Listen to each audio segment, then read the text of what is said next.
Coming up on Chasing the Natty, Week 5 of the college fantasy football season is set to be the biggest one yet, and we're here to help you get locked and loaded for it. I'll be discussing some QB changes that have made the headlines this week. Then, as always, I'll be giving you guys a couple of players at each of the main positions that I am starting, a couple of whom I'll be sitting, and then we'll be finishing up with some of your awesome fan-submitted start-sit questions. I've got all of that and more coming right after this.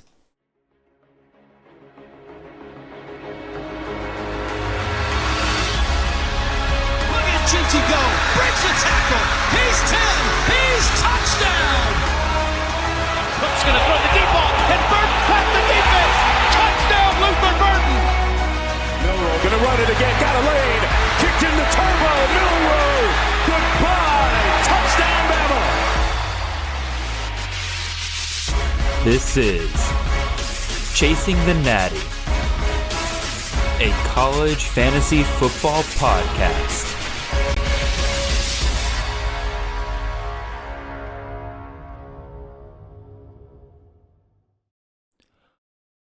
All right, welcome in, everyone. This is Jared Palmgren, host of the Chasing the Natty podcast. I hope you guys are having a wonderful ride to your work on this Friday morning. We are the College Fantasy Football Podcast on the Campus to Canton Podcast Network.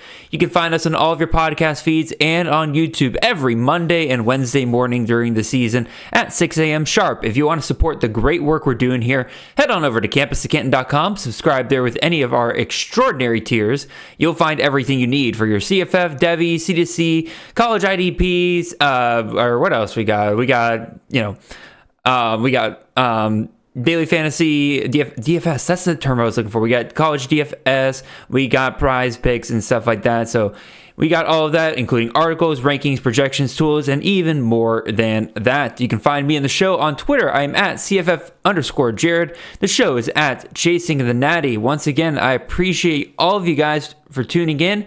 If you haven't already, show us some love by leaving a little like, a little comment, and a little subscribe on the YouTube side of things. And then if you're on the podcast side of things, leave a 5-star review and make sure you're following the show. Not only does that support us, but it also supports the entire college fantasy game in general, helps us get in front of the eyeballs of people who might be interested in this sort of thing. So, y'all, I got some explaining to do. We normally release these start-sit shows, these weekly previews on Wednesday, and here I am releasing it on Friday, and I would love to give you guys a ton of like big crazy excuses or anything like that, but I will admit, basically the story goes that Tuesday, I was doing some outreach for my company on Tuesday night. I planned to record when I got home late that night, but then the Lord was not kind to me that night, and I was struck with a migraine pretty much as soon as I was done with my work event, and I basically passed out at 9 p.m. that night, and I wasn't able to get it done then. And then last night, for those of you who know me personally, but I have a date night with my wonderful, beautiful girlfriend every Wednesday night. It is something that I would not trade for the world every single week. And so we went and did that. And then once again, I thought about recording when I got back home, but unfortunately I just got back. And by the time I had put together my show notes, put together my graphics and everything like that, it was just far too late at night. I did not have the energy to really put together everything. So I appreciate all of you guys out there for being patient. I'm hoping to get this out as soon as I can for you guys. That way you can get it before your lineups kind of lock up with your auto subs and everything before tonight or before Thursday night's games here. But we will see how that goes. With all that being said, y'all, we got a lot to get through here today. Normally, I don't really go diving into news every single week with these preview shows, but given some of the things that have been going on with college football this past week and the discussions being had, I feel like personally, I just kind of have my say a little bit with it. And also, again, there is some pretty big time CFF impacts that come with two of these quarterback changes that we have this week. And then after that, after I get done with my spiels on both of those guys, we will get into what you guys normally come for here on every one of these preview shows. Again, I'll give you my starts and sits for the weeks. I will give you my or then I'll answer some of y'all's questions that you have submitted to me. Again, y'all have been doing a great job with those questions. Got a really good lineup of questions this week, so make sure you tune into that. Even if it's not your question, lots of great discussions to be had and ways to think about your start and sits later on that you could tune into for that. So, with all that being said, I think we might as well go ahead and get in on the news here. Unless you've had your head under a rock this past week, you have pretty much seen the entire college football world react to the news of Matthew Sluka, quarterback out of UNLV, formerly of Holy Cross, announced on Twitter that he will be redshirting the entire remaining year for UNLV, and he will be sitting out the rest of the year. And this comes with him saying that UNLV is breaking NIL promises to him. So, of course, this news breaks that Sluka's doing this over NIL promises not being kept, and that led to the entire college football world having a nice, rational, adult conversation where nobody was jumping to conclusions about the state of the sport, and everybody was hearing out all sides equally and making sure that all perspectives were considered on this. I'm obviously kidding. It was an absolute whirlwind, in which case a lot of people made absolute fools of themselves by jumping to conclusions. If you go and look at my Twitter, I don't think I really said anything about this the entire time. If I did say anything about it, it was usually in DMs or private Slack channels here at C2C when I was kind of reacting to it. But again, in terms of the public discourse, I've kind of stayed out of it for the most part because I knew that there was going to be a lot of things that kind of came out of this. And so now here we are a couple of days later, and basically here's, for those of you who have kind of missed out on what's been going on, basically it's kind of boiled down to this. Sluka was made a promise by an offensive staff member of $100K. I'm not going to say who that offensive staff member is, but I'll be real. If you kind of dig into it a little bit, it's pretty clear who made this offer to Sluka. So Sluka came to UNLV under that assumption that he would get that money, and the NIL collective, truthfully, from what I gather, says they made no such agreement and that this was made outside of the collective, therefore they're under no obligation to do that. And then the coaching staff kind of kept pushing back this issue. They kind of knew it was something that needed to be figured out.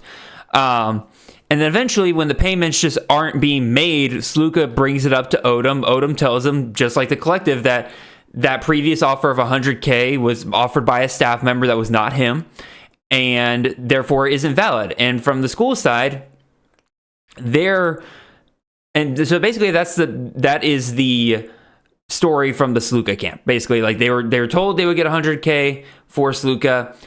That money is not being paid out. The NIL collective saying that they are under no obligation to do it. The team is saying they have no obligation to do so. And from the school side of things, a bunch of things started coming out. These rumors started coming out about what exactly was going on here. And quite frankly, the fact I don't want to show my bias here. I'm trying not to show my bias here, but I'll be real. This story kept changing on what was happening from the anti-Sluka side here, right? First, it was said that Sluka was simply strong-arming the team for more money after going 3-0 to start, and then he got himself an agent, which that narrative didn't make, that rumor didn't make any kind of sense because Sluka already had an agent going into last year. More on that agent here in a minute, by the way.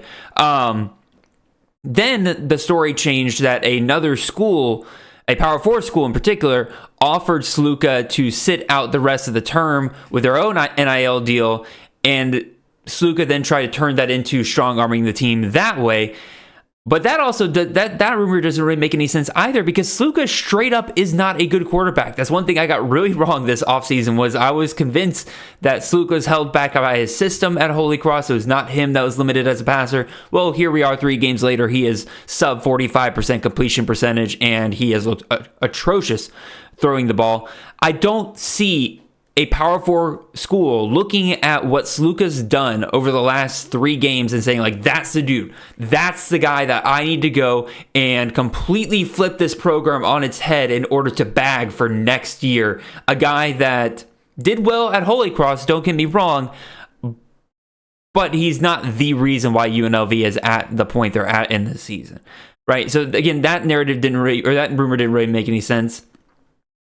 And then the school like takes the firm stance of saying like all NIL commitments by the collective have been fulfilled to Sluka, which like in my opinion is fair because based on everything we've heard, this was not a deal made with the NIL collective. It was a deal made with an offensive staff member. So I can kind of get the NIL collective saying like, hey, like we don't have this money. We don't have any obligation to fulfill this money. I still think it's kind of crappy because again, if you really, Bud Elliott said it very, very well. If you truly believe this guy is the reason why you're doing so well at this point, even if the collective did not make this agreement, he is your quarterback, and you can find $100K to be able to pay your quarterback somewhere in the budget, right? So clearly, the NIL collective has said we have no obligation with this, right? And just to add on top of everything else, the agent for Sluka turns out wasn't even licensed in Nevada. And so even if he had made a deal, it probably still would not have been valid because in order to make a deal like this in Nevada, you got to be licensed by the state, which is like,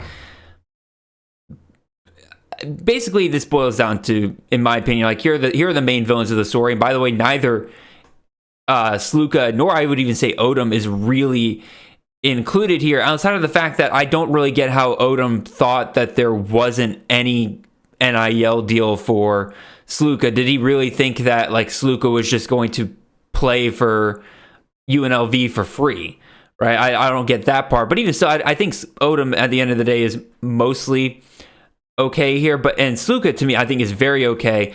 I think that the villains of the story here are this. One, that offensive staff member who made this promise behind both Odom and the collective's back, right, very clearly did not lift a finger to actually make sure that that deal was upheld. Two, this agent who is very clearly terrible at his job and should be fired by the Sluka camp. Like, how are you as an agent not finding every way fashionable for this guy that you're representing, that you're getting to move cross country and making sure that this deal is locked in place, right? Like, this agent is clearly terrible. Again, like, wasn't even licensed in the state, clearly doesn't know what he's doing. And then three, I kind of touched on this earlier, just everyone who jumped to conclusions about Sluka and the state of this sport, especially negative connotations on this, it was so clear that, again, clearly this shows problems with the NIL structure of the sport right now. No doubt about it, y'all. It makes very clear to me that there needs to be a structure, there needs to be standardization of how these NIL deals are put together and how they are upheld, how they're enacted, right? But that doesn't mean the sport's over. That doesn't mean that, all the people that are doom and gloom about NIL were right or anything like that. This is a clear-cut case of an employer coming over, or an employee coming over to his employer and saying, hey, you're not paying me what I thought I was supposed to be paid. The employer saying, we never made an obligation to that. And if that's the case, the employee has every right to say, well, then I quit, right? If I'm not getting what I thought I was getting coming into this, then I quit. And then also just all these stories about Sluka, man. Like shame on the Las Vegas beat reporters that were just pushing out these rumors of Sluka like getting money hungry and like after 3-0 like strong arming the team for more money, or that he's gonna quit on his teammates because a Power 4 school comes and offers him more money. Like, shame on all of them for jumping to that. Like, it's so clear that after everything that's come out that is not what's going on here. It is very clearly a breakdown in communication between the Sluka camp and the UNLV team and NIL collective here, based on two people, the agent and this offensive staff member, that made a deal and had no way of actually making sure that it came through. So that's all I have to say on that. That's enough rambling from my part. I've been going on this for like 10 minutes. Good Lord, my apologies, y'all. Y'all are wondering, how does this affect CFF, right? Like, we've had tons of people reach out to me, reach out to us at C2C, asking like, what does this mean for the UNLV offense? And, especially the person that more people are interested in, and as former first/second round pick in CFF drafts, Ricky White. The good news is we don't think that there's going to be that much of a drop off behind Sluka. Haj Malik Williams was also a transfer into UNLV this offseason. He was a starter at Campbell 3 out of the last 5 years. He's gotten hurt. He's had some injury history there, right? But he came in he came in during the spring. And during the spring, he looked really good during the spring game. And as much as it seemed like that it was a pretty foregone conclusion once Sluka announced that he was transferring there, that he would be the one starting in the fall, Williams looked to be giving Sluka a pretty good run for his money. Heck, Sluka wasn't even announced as the starter until game 1 came around. So now Sluka's gone. Williams has been officially named the starting QB. This seems to been met with a round of support from his teammates on social media, which I then confirmed with one of my sources at UNLV that Williams is very extremely popular among his teammates there, which honestly, in my opinion, makes you wonder why UNLV didn't go with him to begin with, considering how clearly, one, close the competition was. Like I said, they didn't announce Sluka was the number 1 guy until week 1. But 2, if he has such support in the locker room, and especially considering the fact that they're clearly, based on the headlines from this past week, there was no NIL incentive to really push for Sluka to be the starter like there would be like with DJU at Florida State, right? Regardless of anything else, the takeaway to me, based on what I've been able to find with Williams, is that he won't be as dynamic on the ground as Sluka, right? Like Sluka obviously is probably one of the better quarterback runners that we've seen in the G5 in a long time.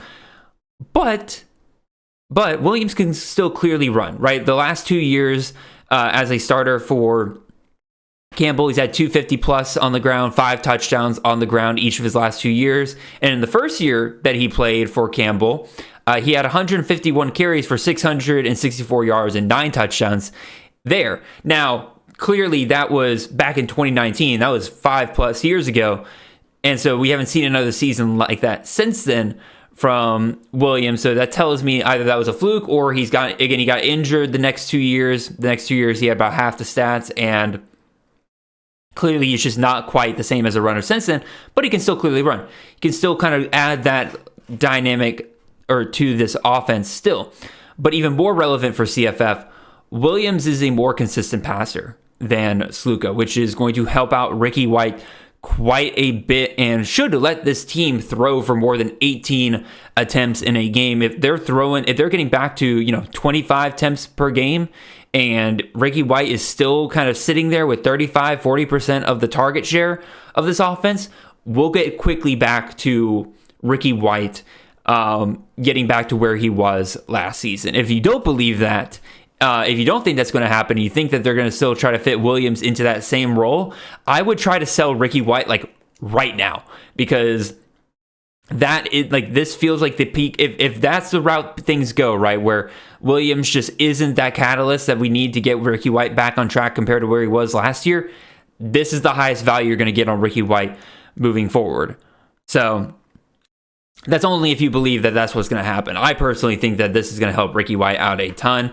Again, Williams had his best year passing last year. He had 70% completion percentage, 2,600 yards, 19 touchdowns. So again, is that going to fully translate to the G5 compared to the FCS? Probably not, right? We saw Sluka, who had 59 or like anywhere between 57 and 61 completion percentage at the FCS level, dropped down to 43% in the first 3 games this year. So again, maybe Williams drops down a little bit compared to what we've seen, but for now, I think Williams is actually going to help Ricky White quite a bit. We'll see if anything really happens with Sluka, given everything that's going on. I doubt we see him in a UNLV uniform again, which means Hajj Malik Williams, pretty solid waiver guy if you want to go out and grab him right now. I can't remember exactly off the top of my head what his roster percentage is off the top of my head. Let me see if I can look that up real quick, actually. That might have been good to look up before I went live here. But yeah, he's rostered on like 5% of leagues. So if you're looking for a startable quarterback option, it is a bit of a tough matchup this weekend against Fresno State, but based on what I remember from the over-under on that game, they still expect UNLV to score a decent bit. So I think he's a guy that if you're struggling at quarterback, definitely a guy I would be looking at on the waivers. Another guy that you can go and look for on the waivers right now is Michael Hawkins at Oklahoma, who it officially has been announced he will be taking over the starting quarterback job for the Oklahoma Sooners. Again, he's rostered on 14% of leagues right now, so not as widely available as Williams, but even still something to take a look at here. if we go back to this past week with the Oklahoma-Tennessee game, Jackson Arnold wasn't the sole reason why Oklahoma got embarrassed in that game, but he was a pretty big chunk. Like, yes, that offensive line did not help, but that offensive line also didn't force Jackson Arnold to short throw a pass straight to a defender in the first quarter, right? Yes, Oklahoma is missing their top 3 receivers. That didn't force Arnold to fumble it twice on the very play after his defenses got crucial turnovers, just handed the ball right back to Tennessee on both occasions, and that could have been huge for Oklahoma early in this game. It was so clear he was a liability in that game. He had to come off the field. So who does he get replaced with? True freshman Michael Hawkins. He comes in, and for the second half here, it really looks like this Oklahoma offense showed signs of life. Nothing changed the game or anything, right? But just overall, this offense looked more competent. To give you an idea here, right? Arnold had 3.4 yards per attempt on the day. Meanwhile, Hawkins came in and doubled that for 7.4 yards per attempt. Now, 7.4 yards per attempt is not, blowing the world away or anything, but just to give you an idea of how rough Arnold was and just how much Hawkins looked better after he came in. The other thing that really stands out with Hawkins is his rushing ability, right? It seems like seems more like what Oklahoma needs behind that offensive line right now with the issues that they have. Arnold can move, but it's like, scrambling and mobility is definitely more ingrained in Hawkins' game right now, and that should allow him to do more when he's running for his life behind that offensive line. So, like I said, it was officially announced Hawkins will be the starter for the game at Auburn this weekend. I want to be very clear. I do not expect this to reinvigorate Oklahoma's offense to, Dillon Gabriel levels last year, right? As mentioned before, there are bigger problems on this offense beyond just Arnold, but I do think with Hawkins, there is a much higher ceiling for Oklahoma's offense going forward as part of their range of outcomes game to game. Again, I'm not saying they reached that ceiling, right? But I think it's an option now. As for Hawkins, like I said, obviously his scrambling ability makes it for a pretty intriguing option in CFF, but we do also have to remember that he is a true freshman starting in his first game ever. And, oh, by the way, your first start ever is going to be an SEC team on the road in Jordan-Hare Stadium and all the voodoo that comes with that. So I'm excited to see what Hawkins brings given his skill set and what the system is on paper. Again, we love Seth Luttrell on paper, but I'm cautiously optimistic to see what the Sooners can do here moving forward. So, all that being said, that's enough of that. Again, talking way too long about some of this news, but I hope you guys just appreciate the deep dive on both of those situations there. Let's move on to some actual start-sit situations here. And we'll do our start sits for this week. Again, just a reminder to everybody, my rules that I set for myself when I name my starts and my sits. When it comes to my starts, these have to be players who are outside the top 60 in scoring to this point in the season. And then for my sits, they will always be players who are inside the top 40 to this point in the season. I think I mixed up the first part. Starts are players outside the top 60. If I think I said 40. They're outside the top 60, and then sits are players inside the top 40 to this point in the season. So, that being said, let's move on and go with my starts for this weekend. So, first up, we have Mr. KJ Jefferson, quarterback out of UCF. He's going up against Colorado this weekend. Obviously, those of us, like myself, who were big on drafting Jefferson this offseason, were expecting a much higher ceiling than, frankly, what we've gotten so far with Jefferson, right? Now, it's not like he's had duds. He had 24 points against New Hampshire. He had 25 points this past week against TCU in a comeback victory there. His rushing's been actually solid week to week. Again, 39, 50, 46. Nothing that blows you away, but, a safe floor there option each week. But, man, we just haven't seen that top end performance. Like the likes of which we've been drafting John Rice Plumlee for the last couple of years. The ceiling that can really come from a Gus Malzahn quarterback, especially one that can run like Jefferson can, especially a big boy like Jefferson is. And so I think, obviously, given the fact that I'm listing here as a start, I think that this weekend is the weekend where we see one of those big performances, right?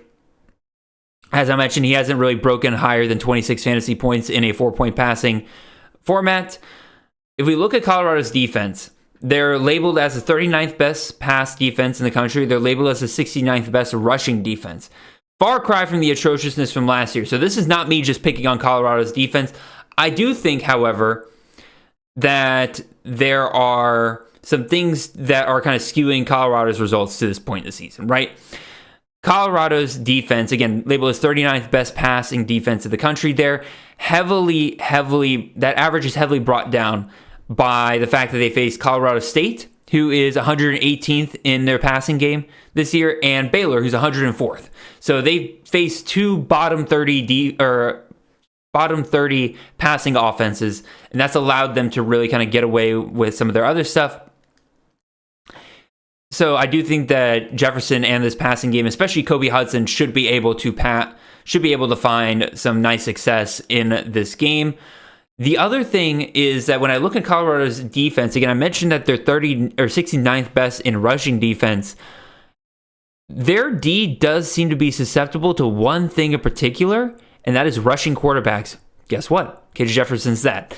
Again, against North Dakota State, Cam Miller ran 16 times for 81 yards and 2 touchdowns. Sawyer Robertson, who's not really a guy that a lot of people really think of as a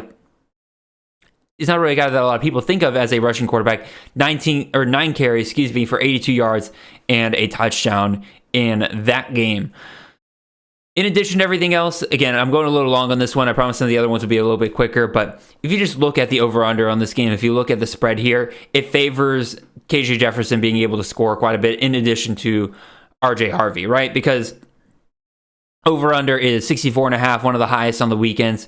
UCF spreads about 2 touchdowns. So if you kind of do the math on that, you're looking at about 38 to 40 points expected to be scored by UCF here. That should be plenty for Jefferson to be able to go with here. And I think we're going to see probably the best rushing production from KJ Jefferson here. My other start for the weekend at quarterback is Kirk Francis, quarterback out of Tulsa, going up against North Texas. Once again, just going on certain parameters that I like to go for, right? One, high over-under game here, 68.5. North Texas only favored by 6.5 points. You're expecting both of these teams to hit the 30s in this game pretty easily. And when you look at Francis's production, it's been a little disappointing, not going to lie, especially after that first game where he looked really, really solid. But this is the kind of game that can get him back on track. North Texas's defense is 124th in the country versus the pass. Tulsa's offense mostly goes through the pass. Their rushing game is definitely something they are struggling with right now. To give you an idea, they currently have a true freshman starting over their longtime veteran in Anthony Watkins. Just to give you an idea, they can't really get anything going there right now. So I like Francis in this spot quite a bit. I can easily see him tossing, 3, potentially 4 touchdowns in this game just to keep track or to keep on track with North Texas in this game. So give me Kirk Francis in this game. Let's move to my running back. Chez Mellusi, running back out of Wisconsin, going up against USC is one of my starts for running back this week. USC is currently 83rd versus the rush. And according to Fantrax, they're currently 105th in the country when it comes to giving up points versus running backs.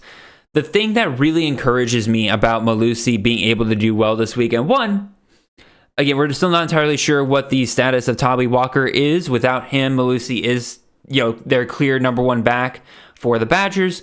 2, we haven't really seen what Wisconsin looks like without Tyler Van Dyke. Obviously, Braden Locke came in 2 weeks ago, but that was against Alabama. They were playing from behind. It was really hard to kind of tell exactly what Wisconsin will be doing with their team moving forward.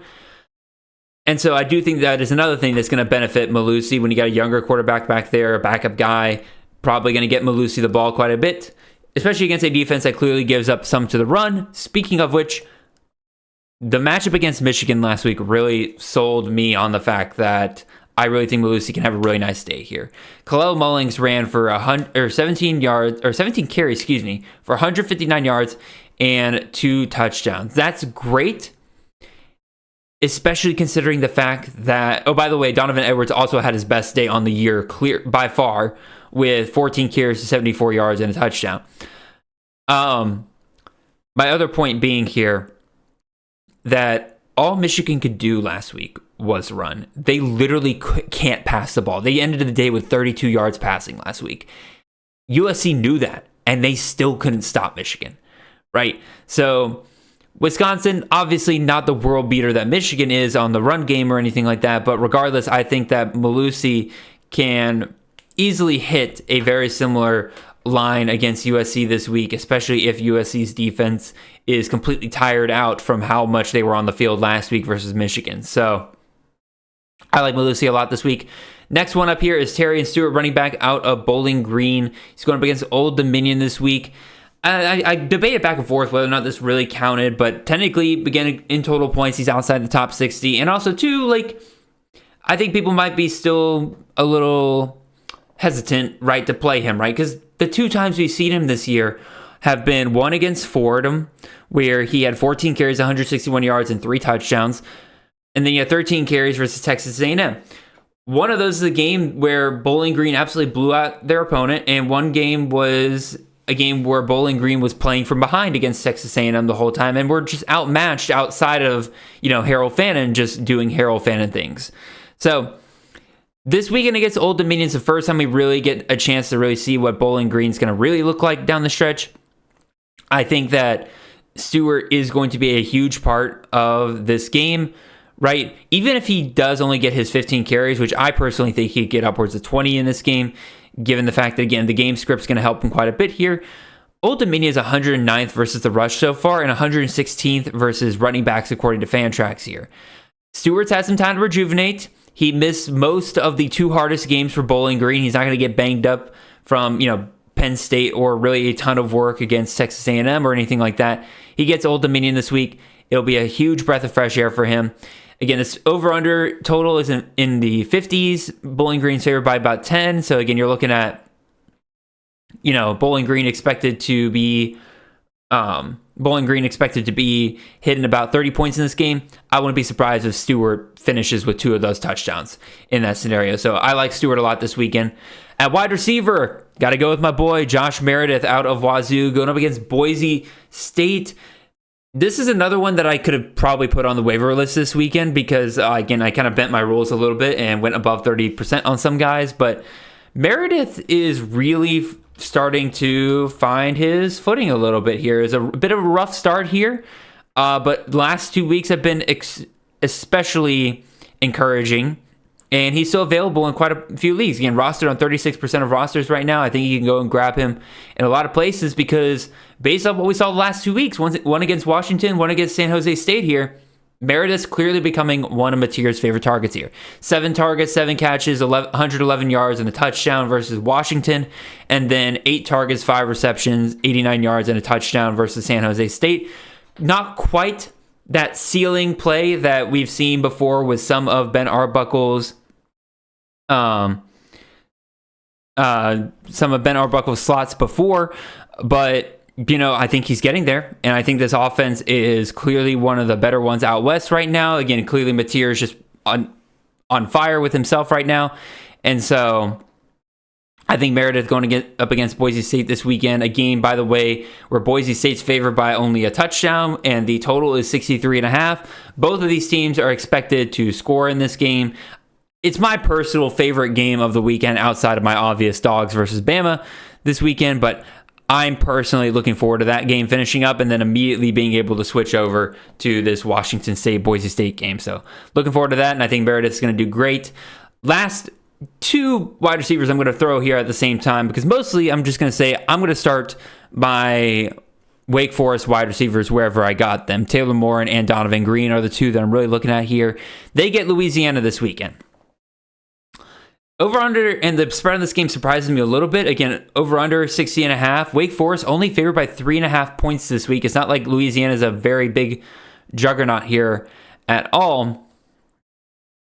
And then when I look here, right, Louisiana, they're 70th versus the pass.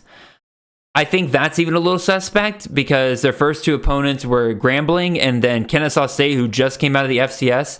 And then in their first G5 matchup 2 weeks ago, they gave up 41 points to Tulane. Louisiana is also 101st versus the run. So if you got Damon Claiborne, I think he's a good start here as well. This is a bit narrative streetish of me, but Wake Forest got absolutely throttled by Ole Miss a couple weeks ago, and I really think that they got their bye. They're coming back in. They get a Sun Belt team coming into town. I think Wake Forest is looking for blood. I think that they're going to want to throw up some points versus Louisiana this weekend, and so I think that you'll see guys like Moore and Green both be the beneficiaries of that. So I would start your Wake Forest wide receivers this weekend. All right, let me take a sip of water, then we'll get right over into our sets for the week.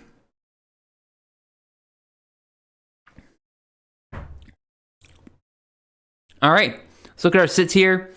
At quarterback, one kind of obvious, one not so obvious, maybe a little too far for some, but we'll start with our obvious one here. That's Gio Lopez, quarterback out of South Alabama, going up against LSU. Yes, I've seen how good the South Alabama offense looks over the last couple weeks. Yes, I know LSU's defense is not fixed. I'm just not a big fan, as you guys know, of starting, G5 quarterbacks, even elite ones, against Power 4 teams here, especially ones that I know are loaded with talent like LSU's is. And so I'm not going to spend too much time on this one. That's basically my thought process for the most part. Again, the other quarterback here I'm going to throw out here, I can hear the Homer alerts going off in people's heads. But Jalen Milroe, I am sitting this week, and I am sitting him in every league that I do have him in. I'm trying to find other options unless I legitimately just don't have any other options. And I feel like it makes sense, right? Again, yes, UJ is coming to town, and you got an over-under of 48.5 here. UJ is favored by 2, so both these teams really expected to score around 24 points in this game. I'm personally of the opinion that I could absolutely see this game scoring even lower than that. I can absolutely see both teams struggling to hit 20 points because both these teams have really, really solid defenses. And here's the thing, some people might point out like, oh, well, Milroe had himself a really, really good game against UGA last year, right? You just remember that, he did well in the SEC championship game. Well, fantasy-wise, it didn't actually amount to as much as you're really thinking. He finished the day with 18.58 fantasy points on the day. He finished with 192 yards passing, 2 touchdowns through the air, and his rushing, now granted, Georgia was putting 2 spies on him at any given time, so his rushing was always going to be limited there, but he finished the day with 29 yards, right? Maybe he gets a little bit more here in this matchup because I don't think Georgia's going to try to employ that. I don't think Georgia's going to try to employ that 2 spy game again against Milroe this year, but regardless, I just think that if you're starting Milroe this week, you're basically locking yourself into 15 to I think at max 22 fantasy points. And I think there's just a lot more other guys you can go out and start for just this week. Avoid one of the top defenses in the country for your starting quarterback and just go somewhere else with it. So in a very similar vein, I'll start with my running backs here, who I'm sitting here, and that is Darius Taylor, running back out of Minnesota, going up against Michigan this week.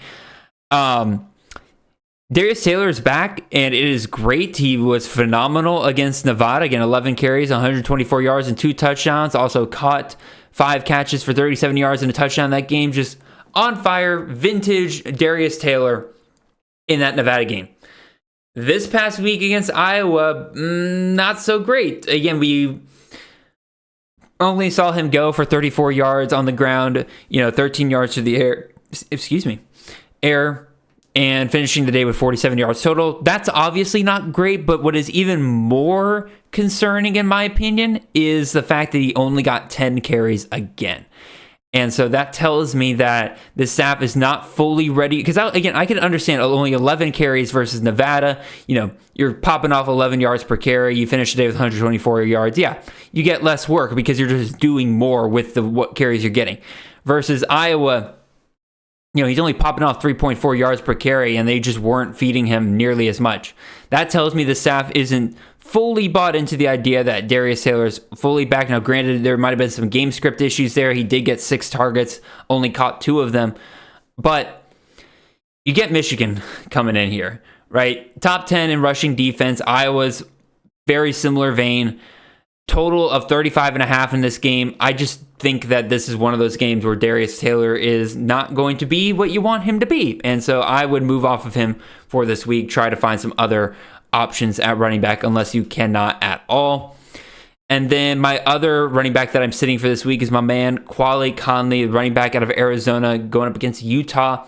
Obviously, it was good news for Quali Conley that Ja'Cory Krosky-Merritt, after playing in a game this season, is suddenly deemed ineligible for the foreseeable future, and that makes Conley the clear number 1 back for this Arizona offense, and he's looked pretty solid doing so. Again, 17 carries, 112 yards versus Northern Arizona, 14 carries, 48 yards, and a touchdown against Kansas State, and that was a game, once again, game scripted out of. He probably could have finished the day even better had that game just been a little bit more competitive. But regardless, I think because of that, I'm a little worried about this matchup against Utah this weekend. Utah's favored by 11.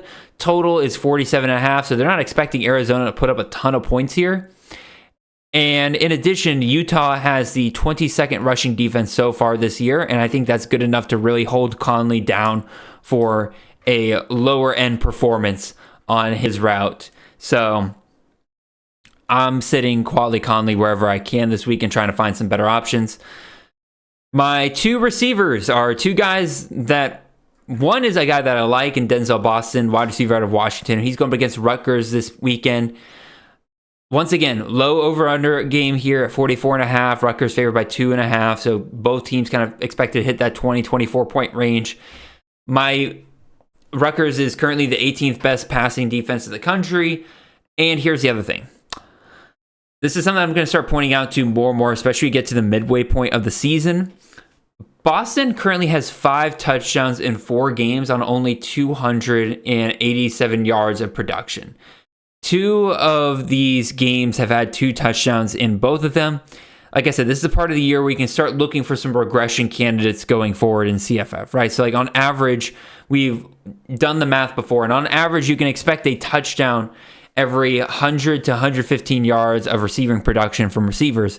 If you do the math here, based on Boston's production so far, given the fact he has 5 touchdowns, you would correlate that with roughly, 500, 575 yards of receiving so far, and he's only got 287. So we can expect a few games probably here in the near future where Boston probably finishes the game with 0 touchdowns, and to me, a good candidate for that is a game against Rutgers, on the road at Rutgers, I might add, where neither team's really expected to put up a ton of points. It's going to be a physical matchup. So I'm sitting Boston. And then the other guy is a double dip from last week because I got it wrong last week. He ended up popping off against Nebraska. But guess what? I like pain and I like making a fool out of myself. And so I'm going to put Pat Bryant back on my sits list for this week. Very similar to Boston. 6 touchdowns, 4 out of 4 games. 3 of these games have had 2 touchdowns in both coming in the same game on only 309 yards receiving. That's about half of what you would expect given the fact that he has 6 touchdowns so far. He scored a touchdown on 25% of his targets. Now, clearly that kind of points to a role he has here, right, where, obviously Luke Altmaier loves his outside guys between Zachary Franklin and Pat Bryant, right? He's looking for these guys when he's going for a kill shot to the end zone.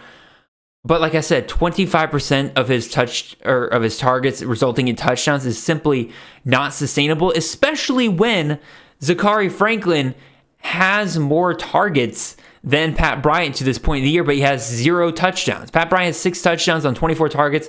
Zachary Franklin has 29 targets, 0 touchdowns to show for it. That is going to balance out at some point this year, right? Pat Bryant is not going to be scoring, 1.5 touchdowns per game the rest of the year. And this matchup against Penn State is a very similar to the Washington Rutgers game a perfect place for that to happen. And it's even worse because when you do the team total expectation here, right, for Illinois, you're looking at them like Vegas expecting them to score in the 14 to 16 point range.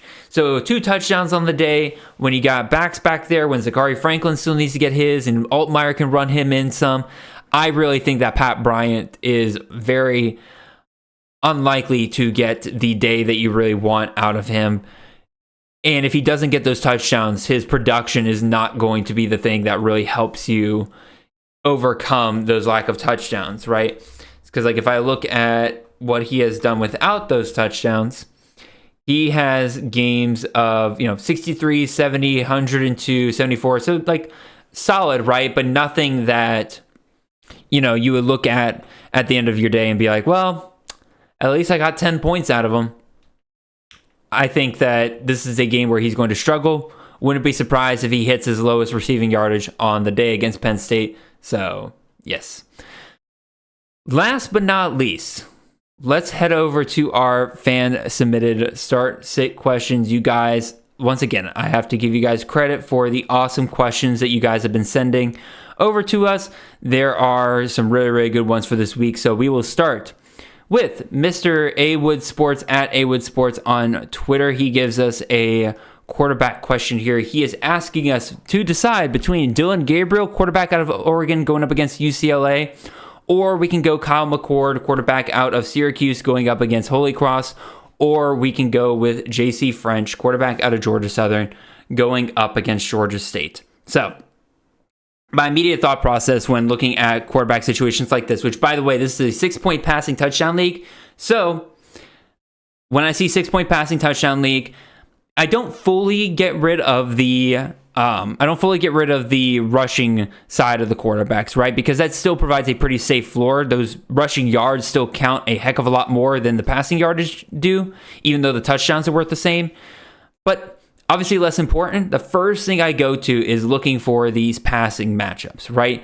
And luckily for A Wood Sports here, all 3 of these guys have really good matchups. Gabriel's going up against UCLA. They're 113th versus the pass. You got McCord, who's going up against an FCS opponent, should be able to handle that pretty well. And then JC French is going up against Georgia State, who's 101st versus the pass. So all of these defenses are very good matchups for these quarterbacks, so that doesn't really eliminate anybody here.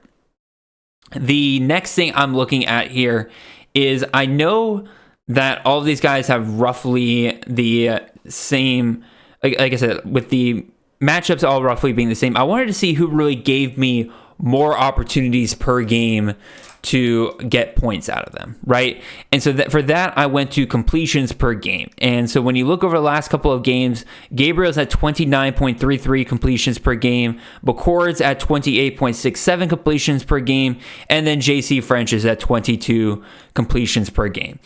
That eliminates JC French, in my opinion. And that's too far down compared to the other guys. And also, there's nothing about this particular matchup that really tells me like, oh, JC French will far outperform those 22 completions per game there. Versus when you look at Gabriel McCord, right? Yes, Gabriel has, 2/3 of completions more per game here. So technically you'd be like, oh, we'll just go with that. But McCord is facing the FCS opponent versus Gabriel is technically facing a conference opponent, even though, again, clearly they're pretty rough against the pass. So how do I break this down between Gabriel and McCord? And this is where the rushing production kind of comes back into play, right?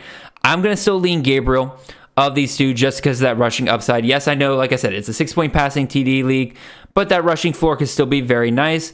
Plus, like I mentioned, Gabriel is facing a conference opponent at the end of the day. And so I think there's a bigger likelihood that Gabriel will be playing all 60 minutes versus UCLA versus McCord could very well be done by the middle of the third quarter versus Holy Cross. Now, granted, that can mean McCord has a really nice day, but regardless, I will be starting Mr. Dylan Gabriel and sitting Kyle McCord and JC French here for you, Mr. A Wood Sports. So put my tokens there just so you have that screenshot. There we go. And let's move it on back. And let's move it on to our next question here once I find the button. There we go. Next one comes to us from Mr. Hunter Walker at HWalker7 The Real on Twitter. He is asking us between 3 running backs. We got Abu Sama, running back out of Iowa State, going up against Houston. Or we could go with Dante Dowdle, the running back out of Nebraska, going up against Purdue this weekend. Or we can go with TJ Harden, the running back out of UCLA, going up against Oregon. So this one, I was initially saying to myself, like, oh, okay, this is all pretty solid. Like, Dowdle's been, a bit inconsistent with his volume, right? Sama just hasn't really shown anything this year so far. And TJ Harden, while clearly the number 1 back for UCLA, is it a good enough team to really show anything? And so to me, at first, all 3 of these guys are relatively even. But here's the thing. Sama is going up against Houston. They're 49th versus the run. I have my issues with where Houston's defense is ranked. I'll get to them here in another question in a second. But regardless, Sama to me is the weakest of the 3. I trust him the least out of the 3 right now, so I would sit him pretty easily. That leaves between Harden and Dowdle. Obviously, if you guys listen to my content, you know that I like Harden as a talent. He's got a decent matchup here against Oregon. Oregon, surprisingly, 91st versus the run so far this year. Not quite as stout on defense as they have been. They're allowing 76 yards per game on the ground. So technically, there's something there for Harden. But here's the thing that really kind of surprised me, and I didn't know this until I started researching it. Purdue is dead last in the country versus the run. Now, granted, the site I'm using did not include their FCS opponent, which actually ran for less yards on them than either of their 2 Power 4 opponents so far. But currently, Purdue is allowing on average, 351.5 yards per game on the ground versus Power 4 opponents. 269 if you include their FCS opponents, but that still puts them in the bottom 10 so far. Granted, Purdue's the last 2 games have been against Oregon State and Notre Dame, 2 teams that, quite frankly, don't have much interest in passing the ball and know that their strength is running the ball. I don't need Nebraska to run for 300 plus versus Purdue for Dowdle to have himself a really nice day. Who, by the way, I'm starting Dowdle over TJ Harden, even though, like I said, I like Harden. Here's my thing with Dowdle. Yes, his volume's been very inconsistent. 8 carries versus UTEP, 17 carries versus Colorado, 6 carries versus Northern Iowa, 20 carries versus Illinois. Now, what do you guys notice about that pattern, though? When you get to Power 4 opponents, when you are getting to relatively even matchups, Dowdle gets his volume, right? Clearly the number 1 guy in that backfield. Obviously, I would have loved him to find the end zone a little bit more, considering he had 3 touchdowns in the first 2 weeks, hasn't found the end zone since then. I think, once again, he'll get his 17 to 20 carries, if not a little bit more, if Purdue's rushing defense is truly this bad. I think Dowdle pretty considerably is in line for the best day out of these 3. So I'm going with Dowdle, Hunter. So that is my play there. So let me put those back. And now let's move on to our third question, which comes to us from Mr. 863 Kane at FLA Eagle 777 on Twitter. And first of all, shout out to Kane, longtime listener of the show, and honestly a really, really, really good guy. And he has a question regarding 3 running backs here in a half PPR format. He is asking between Jadon Blue going up against Mississippi State or Micah Bernard, running back out of Utah, going up against Arizona. Or we could go with Corey Kiner, running back out of Cincinnati, going up against Texas Tech. So I like all 3 of these guys. I like all 3 of these matchups, right? Blue's going up against Mississippi State. Mississippi State is currently 126th versus the rush. Bernard is going up against Arizona. They're currently 113th versus the rush. Kiner is going up against Texas Tech this weekend. He is currently going up against Texas Tech, who is 92nd versus the rush. So all 3 of these guys are good.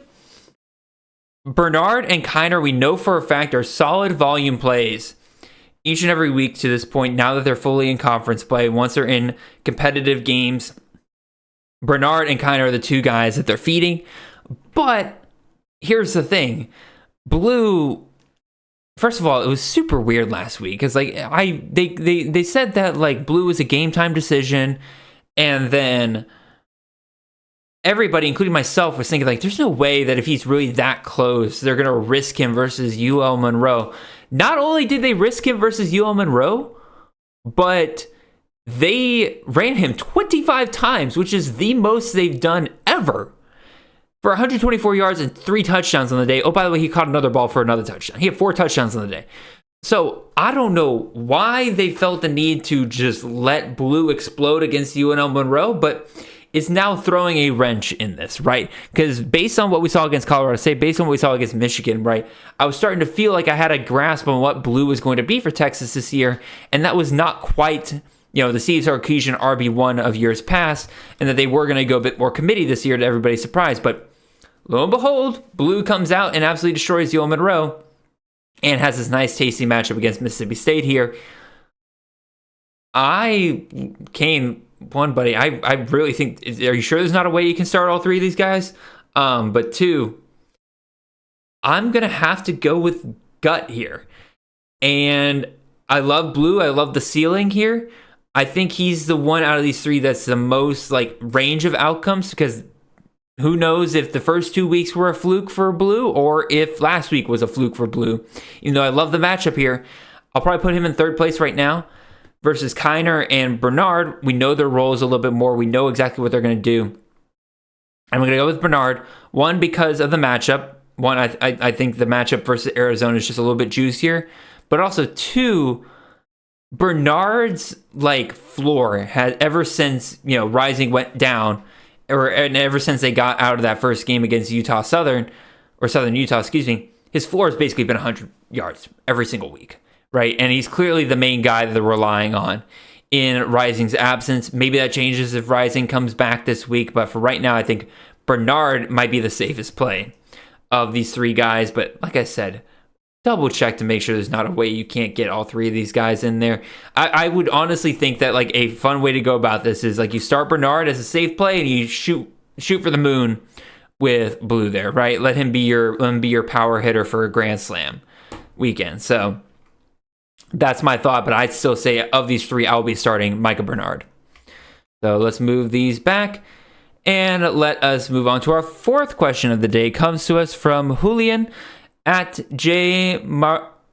Maragliano.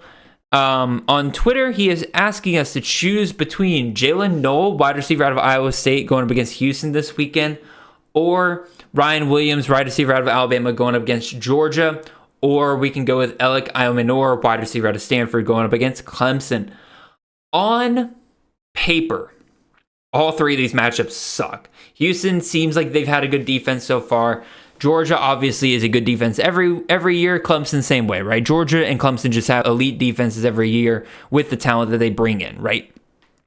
And so that automatically kind of puts things on the same level here, except when I went and looked, I was actually kind of surprised that Clemson's defense wasn't doing as well against the pass as I thought they were, right? They're currently 89th versus the pass, so bottom half in FBS.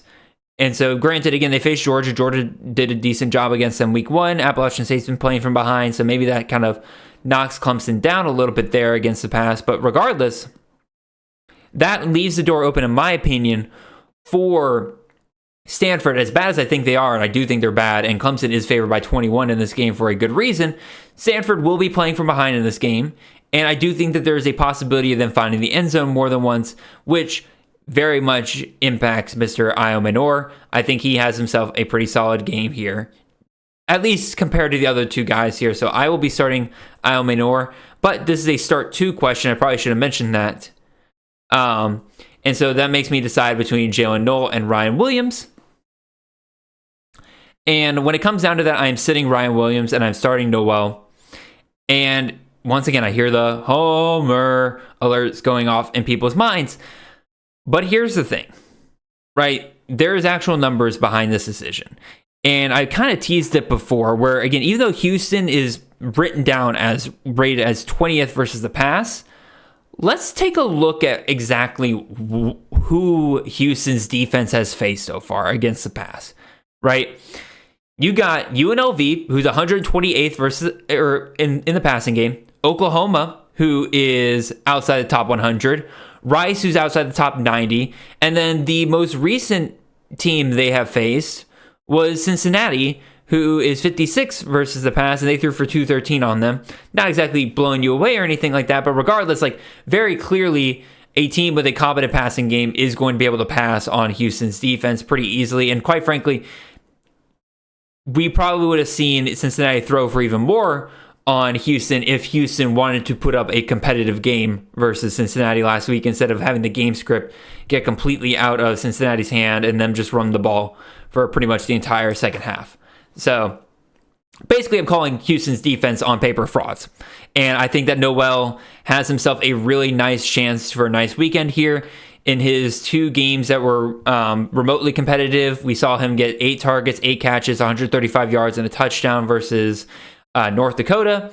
Against Iowa, 9 targets, 5 receptions, 133 yards, and a touchdown there. Very solid performances. And then this past week against Arkansas State, Iowa State just completely blew him out of the water, 52-7. Noel was off the field pretty quickly. He only had 3 targets, 2 catches, 49 yards. Called it a day pretty quickly there. Versus Williams, who clearly has had himself a really, really nice day, or a really, really nice start to his freshman campaign. He's obviously an elite play going forward for CFF, right? I already mentioned Georgia, 9th versus the pass. They're always good defense, and I don't particularly expect a ton of scoring opportunities on either side for this matchup this weekend. And then just like I pointed out with Pat Bryant and Denzel Boston earlier in this episode, I think some obvious touchdown regression is expected here with Mr. Williams, right? He's got 4 touchdowns in 3 games. He currently has a touchdown for every 3.25 catches. That is clearly not sustainable. That is an insane touchdown rate. And I know there are some that believe the touchdown rate is a sustainable stat. I do not believe so. I think that this will regress. And like I said, same with Boston and Bryant. A game where a touchdown regression candidate is going up against a really solid defense who is very aware of their existence, I think is going to be a perfect spot for that touchdown regression to come. And so I'm sitting Williams here. Give me Noel, give me Io Manor here. So that being said, let me move my tokens back and let's get to our final question of the day. This one comes to us from Dean Paul at Dino561238 on Twitter. He asks, full PPR start 2, Giles Jackson versus Rutgers, Luke Grimm versus TCU, or Donovan Green versus Louisiana. I've already mentioned that I like Donovan Green for this week, so I'm going to stick with that. I'm going to have him start of these guys. Again, one of the higher over-unders out of these 3 guys. I expect Wake Forest to look pretty good in this weekend, so give me him. And so that leaves Grimm and Jackson. And full PPR makes this kind of interesting here because Jackson, before this point, was a PPR monster, right? 10 catches, 6 catches, 8 catches in the first 3 weeks. Only had 3 catches for 16 yards against Northwestern last week. So, oof, that one hurt a little bit. But regardless, his PPR pointage is what really keeps him relevant week to week. And so, Giles Jackson could be an interesting play here from that front. But Luke Grimm's also pretty consistent. He's had 8 targets in each of the last 4 weeks, 12 targets in week 2 against Illinois there. And while he doesn't have quite the production ceiling that we want to see, again, he had 6 yards versus UNLV, even though he had 8 targets, so woof. I do think that this is a nice matchup here. Kansas is favored by 1.5 points against TCU. The over-under is 58.5. Not quite the high ceiling play that we want to see with some of these other over-under games. But I think that with all that being said, I'm going to start Luke over Jackson. Because the other part of it with Jackson, right, I mentioned this before with Washington in general, they're on the road, they're at Rutgers, over-under 44.5. I just think there'll be less scoring opportunities for him. Although, I should be fair, Grimm is a touchdown regression candidate as well, given the fact that he has 4 touchdowns in 4 games and very little production to show for it. And so I am a little bit worried there, but also, again, I'm going to stick with my worry about the over-under games. But again, if I'm going with touchdown regression as well, Giles Jackson absolutely is a touchdown regression candidate as well, just the other way, because he only has one touchdown on how many yards does Jackson have? I have his individual game, but I forgot to write down his total for the season. Currently he is at, come on, show me. Yeah, he's at 342 yards on one touchdown. So technically speaking, we should be expecting Washington to get plus 2 touchdowns more than we expect at some point this season. So, but again, a good defense, low scoring game is probably not where we're going to see that. So that's my answer for your question there, Mr. Dean. Again, I'm starting Luke Grimm, starting Donovan Green, and sitting Giles Jackson of the 3. So with that, appreciate all of you guys for being patient with me. I was actually very surprised we were able to get through all that in a pretty timely manner. With all that being said, we have come to the end of our show. Thank you all for listening. If you have not already, leave a like, a comment, and a subscribe if you're watching this on the YouTube side of things. If you're on the podcast side of things, make sure you follow the show, leave a 5-star review wherever you can. Make sure you guys check out the rest of the Campus to Canton podcast network for shows ranging on pretty much anything you can think of related to the college fantasy game. We'll see you guys back here next Monday for another round of waiver wires after week 5. And then, until then, really appreciate you guys. And I hope you have a wonderful and blessed week. See y'all.